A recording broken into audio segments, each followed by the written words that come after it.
Shalom Bapak Ibu sekalian, selamat pagi saya ucapkan buat Bapak Ibu semuanya. Mari kita belajar kembali kebenaran firman Tuhan pada pagi hari ini. Tapi sebelumnya mari saya ajak Bapak Ibu semuanya, kita berdoa terlebih dahulu, minta hikmat Tuhan, minta pengurapan Tuhan, supaya kita mengerti kebenaran firman ini dan kita bukan hanya sekadar mengerti tapi menjadi pelaku-pelaku firman. Tuhan, kami mengucap syukur buat pagi hari ini. Terima kasih untuk setiap kebenaran firman-Mu yang sudah Kau siapkan untuk kami semuanya. Ajar kami, didik kami, bentuk kami Tuhan.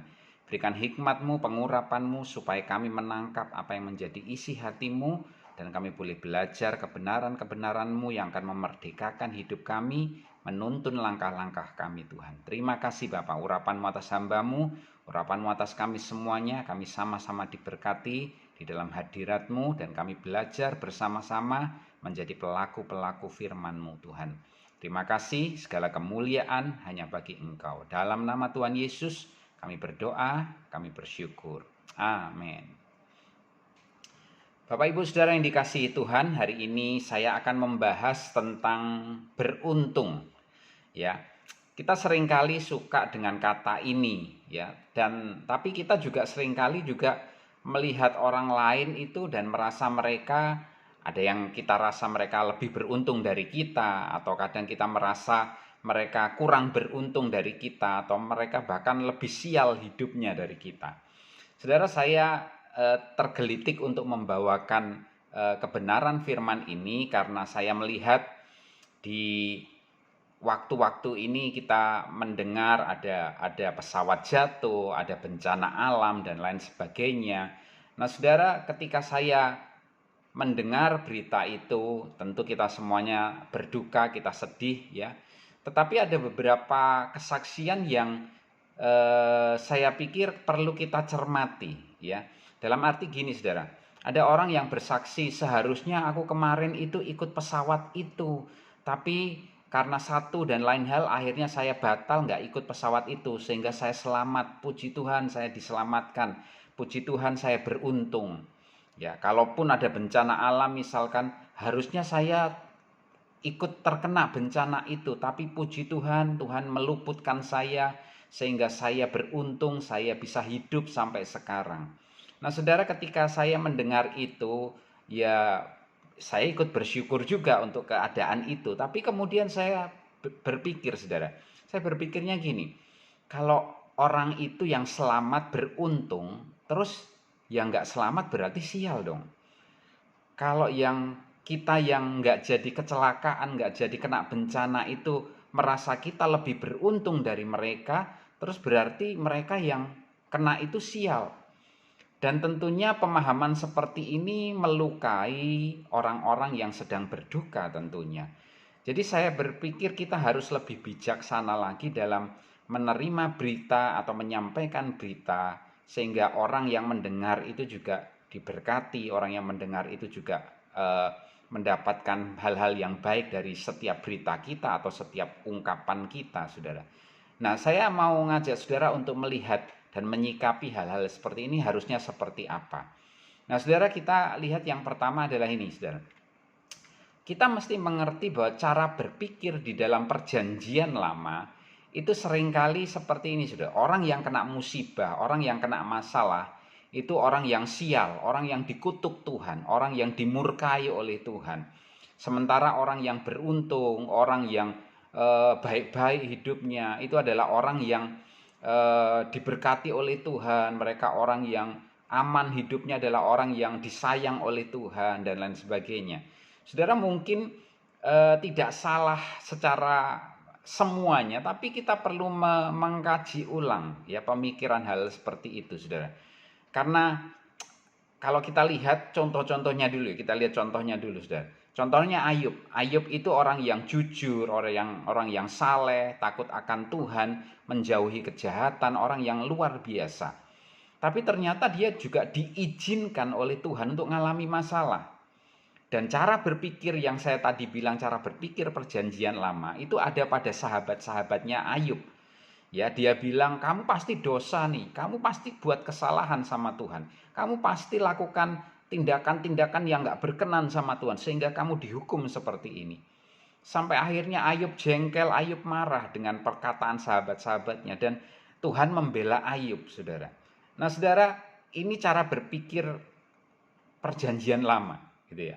Nah, contohnya juga ada di dalam perjanjian baru, di mana ada Tuhan Yesus waktu itu ditanyai ketika ada seorang yang buta sejak lahir. Tuhan ditanyai, ini dosa siapa Tuhan? Dosa orang ini atau dosa orang tuanya atau dosa siapa? Dan jawaban Tuhan Yesus sangat bijaksana. Kita perlu belajar yang seperti itu, saudara. Jawaban Tuhan Yesus, ini bukan dosa orang tuanya atau bukan dosa orang ini, tetapi lewat semuanya ini akan ada kemuliaan Tuhan yang dinyatakan. Nah, kita perlu belajar untuk mensikapi hal-hal yang sedang terjadi akhir-akhir ini tanpa menghakimi, tanpa mengeluarkan pernyataan-pernyataan yang mungkin akan menyakiti hati orang lain, tapi kita jadi lebih bijaksana, yuk. Kita jadi lebih baik lagi hidup kita. Nah, saya akan ajak saudara untuk melihat orang yang beruntung itu seperti apa sih menurut firman Tuhan. Ya, kita nggak perlu nanti setelah kita ngerti hal ini kita nggak perlu menghakimi orang lain. Oh, dia nggak beruntung, saya lebih beruntung. Nggak perlu, saudara. Kita perlu bijaksana menghidupi hidup kita sehingga hidup kita itu bisa jadi berkat buat orang lain. Ya, kita akan lihat Filipi 1 ayat yang ke-20 sampai 22. Filipi 1 ayat yang ke-20 sampai ayat yang ke-22. Ini surat Rasul Paulus yang dia tulis untuk jemaat di Filipi. Dikatakan gini, saudara. Sebab yang sangat kurindukan dan kuharapkan ialah bahwa aku dalam segala hal tidak akan beroleh malu, melainkan seperti sedia kala, demikian pun sekarang, Kristus dengan nyata dimuliakan dalam tubuhku, baik oleh hidupku maupun oleh matiku. Karena bagiku hidup adalah Kristus dan mati adalah keuntungan. Tetapi jika aku harus hidup di dunia ini, itu berarti bagiku bekerja memberi buah. Jadi mana yang harus kupilih? Aku tidak tahu. Ini surat Rasul Paulus, perkataan Rasul Paulus kepada jemaat di Filipi mengingatkan kita juga bahwa hidup adalah Kristus, mati adalah keuntungan. Nah, saya akan bagikan kepada saudara, beruntung itu seperti apa sih? Beruntung, hidup yang beruntung itu hidup yang seperti apa? Yang pertama, firman Tuhan kita sudah baca tadi, maka kesimpulannya adalah yang pertama, hidup yang beruntung adalah kalau kita punya Kristus dalam hidup kita, maka kita jadi orang yang beruntung hidup kita. Ya, baik mau mati, mau hidup, pokoknya kita punya Kristus. Itulah hidup yang beruntung, saudara. Kenapa? Karena kita punya Kristus, artinya kita punya semuanya. Kristus adalah jaminan hidup kita selama kita hidup di dunia, dan setelah kita meninggalkan dunia ini, dia jaminan hidup kita. Jadi kalau kita punya Tuhan Yesus, itu sudah lebih dari cukup. Kita termasuk orang-orang yang beruntung di dunia ini dan di dunia yang akan datang kalau kita punya Kristus dalam kehidupan kita. Jadi Bapak Ibu Saudara, selidiki hati kita. Apakah kita sudah sungguh-sungguh punya Tuhan di dalam hidup kita? Apakah kita sudah sungguh-sungguh menerima Tuhan Yesus di dalam kehidupan kita? Kalau belum, ini waktunya. Ini waktunya engkau buka hatimu, engkau undang Kristus masuk di dalam hidupmu, menjadi Tuhan, menjadi Raja, yang berkuasa, yang mengendalikan hidupmu, yang akan menjadi jaminan dalam kehidupanmu, baik hidup di dunia ini maupun hidup yang akan datang. Karena dengan adanya Kristus di dalam hidup kita, maka kita akan jadi orang-orang yang beruntung. Ya, tidak ada kesialan kalau kita ada di dalam Kristus. Ya, semuanya dalam kendali Tuhan, semua dalam rencana Tuhan. Sekali lagi saya dorong Bapak Ibu Saudara, mari, kalau saudara Bapak Ibu ada yang belum percaya Tuhan Yesus, belum mengenal Tuhan Yesus, ini waktu yang tepat. Buka hati saudara, undang dia masuk dalam hidup saudara. Akui segala dosamu, akui segala pelanggaranmu, katakan Tuhan aku perlu engkau, aku butuh engkau. Aku minta engkau masuk di dalam hidupku, jadi Tuhanku, jadi Rajaku. Ketika kita punya Tuhan Yesus, kita cukup. Kita orang yang beruntung. Kita punya segalanya. Ya, kita punya segalanya. Tuhan tidak akan biarkan kita sendirian. Tuhan tidak akan biarkan kita jadi yatim piatu di dunia ini, tapi Dia akan menemani kita, bahkan Dia ada di dalam kita. Jadi nggak pernah bisa ketinggalan Tuhan kita itu. Dia ada di dalam kita. Kalau kita orang yang punya Kristus, dikatakan kitalah orang-orang yang beruntung. Jadi yang pertama, pastikan saudara punya Tuhan Yesus dalam hidup saudara. Maka saudara akan disebut, dipanggil sebagai orang-orang yang beruntung. Yang kedua, dikatakan firman Tuhan tadi, yang kedua adalah kalau kita hidup bagi Kristus, maka kita adalah orang-orang yang beruntung. Jadi yang pertama, siapa orang yang beruntung? Orang yang beruntung adalah orang yang punya Tuhan Yesus atau punya Kristus di dalam hidupnya. Yang kedua adalah orang yang beruntung adalah kalau hidup kita persembahkan, kita berikan untuk Kristus. Saudara, sebelum kita percaya Tuhan Yesus, hidup kita untuk siapa? Untuk diri kita sendiri. Ya, kita pikirannya egois, kita pikirannya hanya untuk menyenangkan diri kita. Kita pikirannya gimana aku bisa kaya, gimana aku bisa senang, gimana aku bisa punya semuanya. Pokoknya intinya terus aku saja, saudara. Ya, aku, me, myself gitu ya.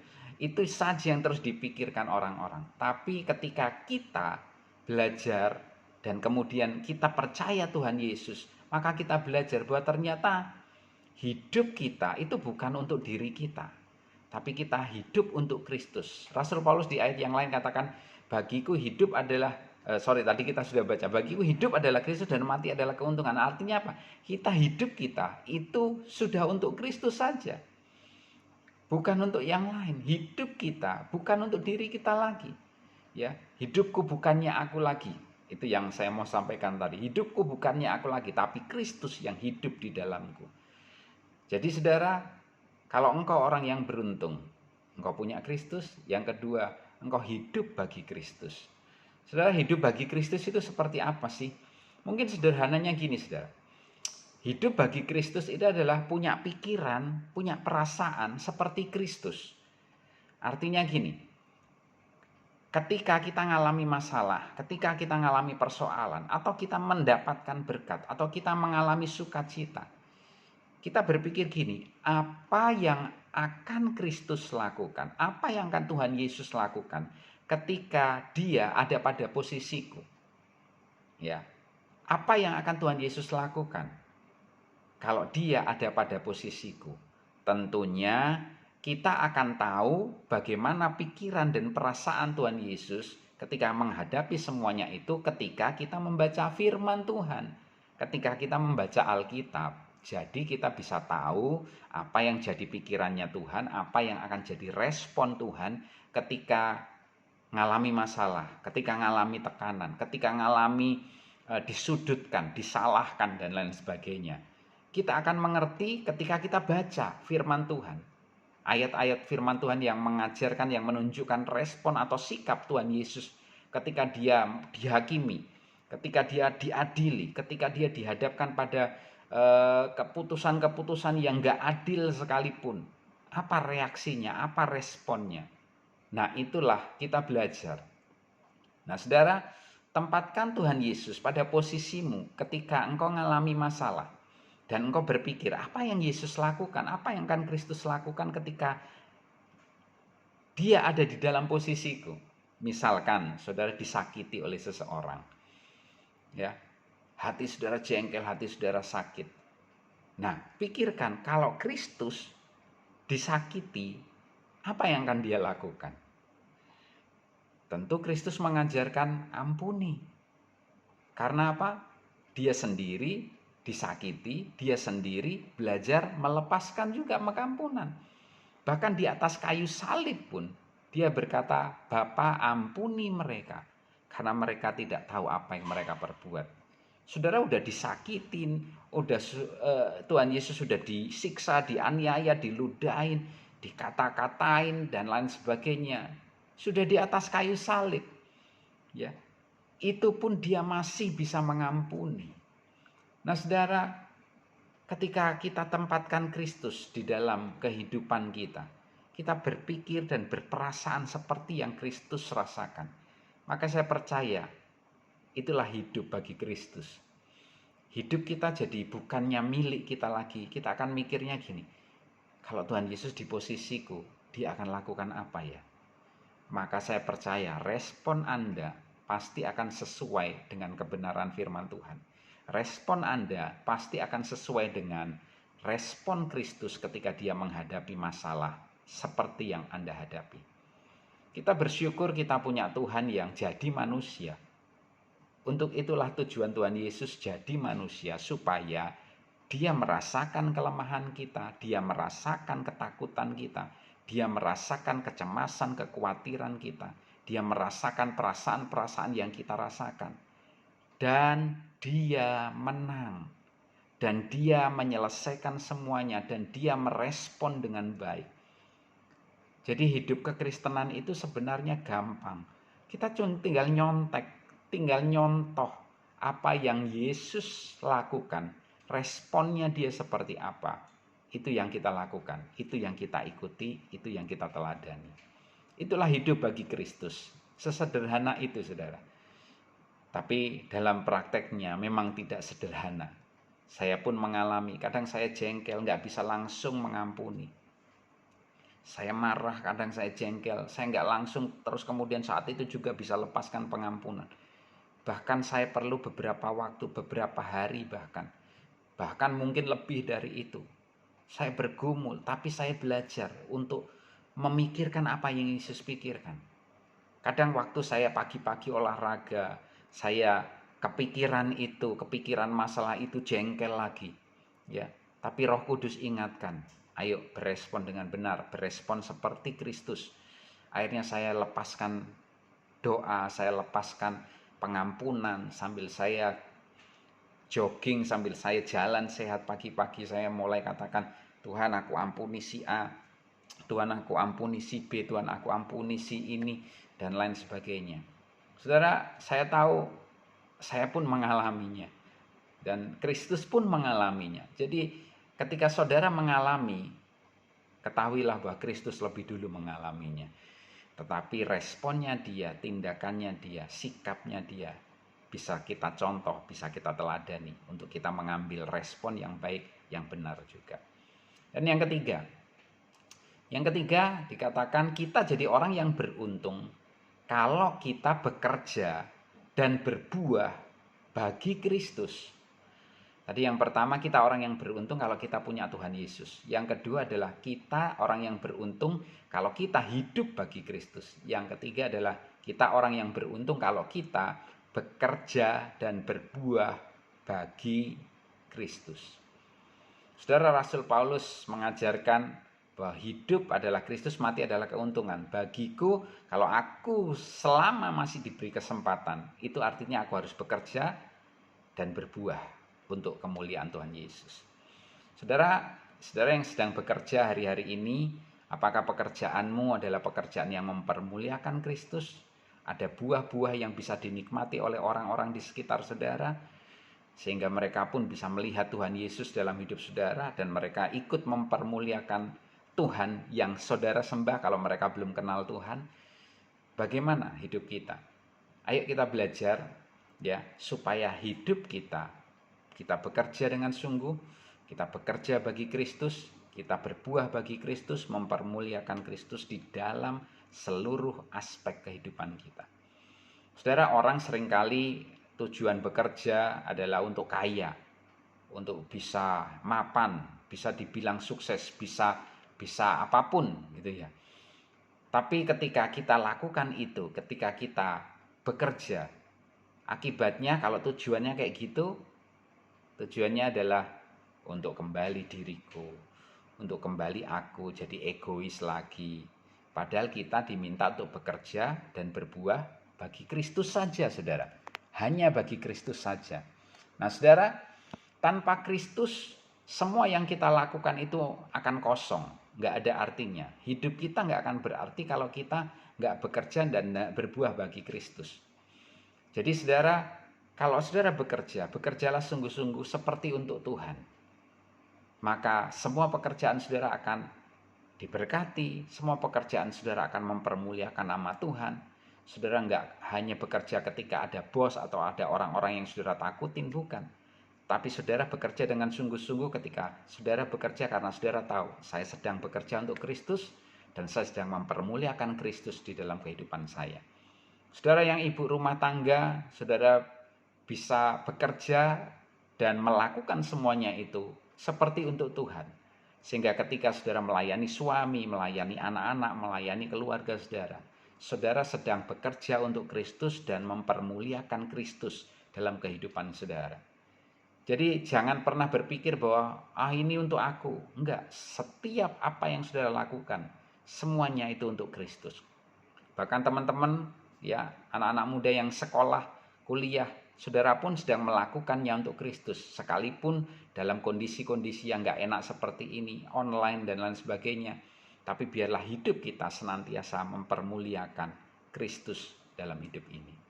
Amin, saudara. Nah, kalau kita punya pemikiran yang seperti ini, maka ketika kita melihat ada bencana, ada hal-hal yang enggak enak terjadi, maka kita enggak segera menghakimi.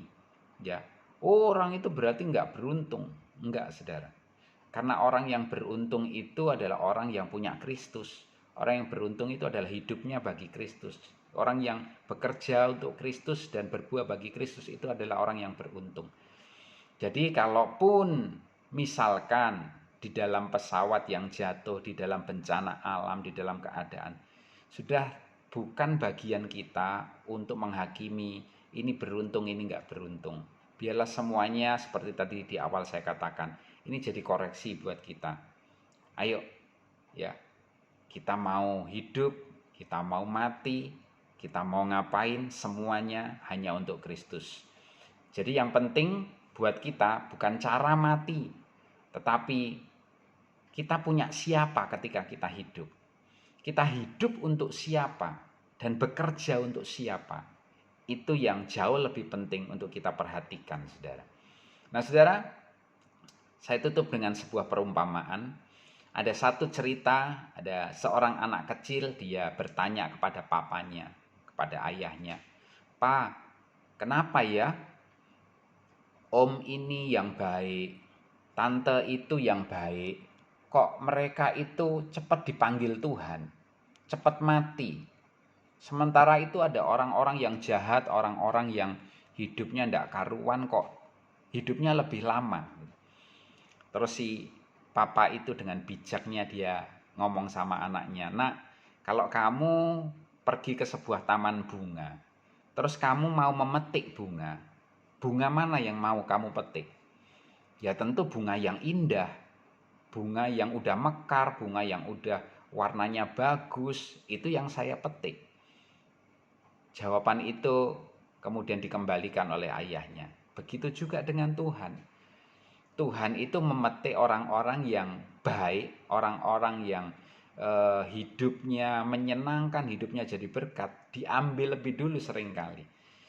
Supaya apa?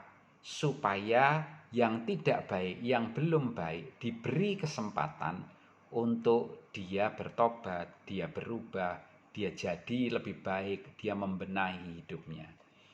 Jadi saudara, ayo kita belajar, bagian kita adalah hidup ini harus kita isi seperti apa. Soal kematian itu bagiannya Tuhan, itu urusannya Tuhan. Ya, kalaupun ada orang yang sial, ada orang yang enggak beruntung dan lain sebagainya, itu semuanya penilaiannya dari mana? Ya, kalau kita punya Kristus, kita orang yang beruntung. Sekalipun mungkin sekarang kita sedang kena PHK, sekalipun kita sekarang sedang mengalami masalah, persoalan, tapi kalau kita punya Kristus, kita beruntung. Kalau kita hidup bagi Kristus, kita orang yang beruntung. Dan kalau kita bekerja dan berbuah bagi Kristus, kita adalah orang-orang yang beruntung. Oke, jadi kita belajar sama-sama hari ini untuk kita tidak menghakimi orang lain, tapi biarlah kita lebih bijaksana lagi dalam hari-hari kita, dalam hidup kita. Mari kita berdoa. Tuhan, terima kasih Tolong kami untuk kami memahami bagaimana hidup kami, dan kami mau jadi orang yang beruntung Tuhan. Bukan soal nanti mati seperti apa, bukan. Tapi soal hidup kami yang harus kami isi dengan hal-hal yang baik. Yang pertama, kami mau pastikan kami punya Kristus dalam hidup kami. Karena Engkau segalanya, ketika kami punya Engkau, kami punya semuanya Tuhan. Kami punya jaminan hidup masa kini dan masa yang akan datang. Yang kedua, kami belajar untuk hidup bagi Engkau Tuhan. Kami nggak mau hidup bagi diri kami sendiri, untuk diri kami sendiri. Kami belajar hidup seperti Engkau Tuhan, menjadi berkat bagi banyak orang. Kami juga berdoa supaya hidup kami menjadi hidup yang bekerja dan memberi buah untuk kemuliaan nama-Mu. Terima kasih buat pagi hari ini, terima kasih buat kebenaran ini. Meteraikan kebenaran-Mu supaya kami menjadi pelaku-pelaku firman. Kami tidak lagi mau menghakimi si A sial, si A beruntung, si B enggak. Kami mau berhenti karena semuanya akan mendatangkan kebaikan bagi orang-orang yang mengasihi Engkau. Biarlah kami lebih bijaksana lagi menjalani hari-hari kami, sehingga hidup kami boleh jadi berkat. Dalam nama Tuhan Yesus kami berdoa dan kami mengucap syukur. Haleluya. Amin.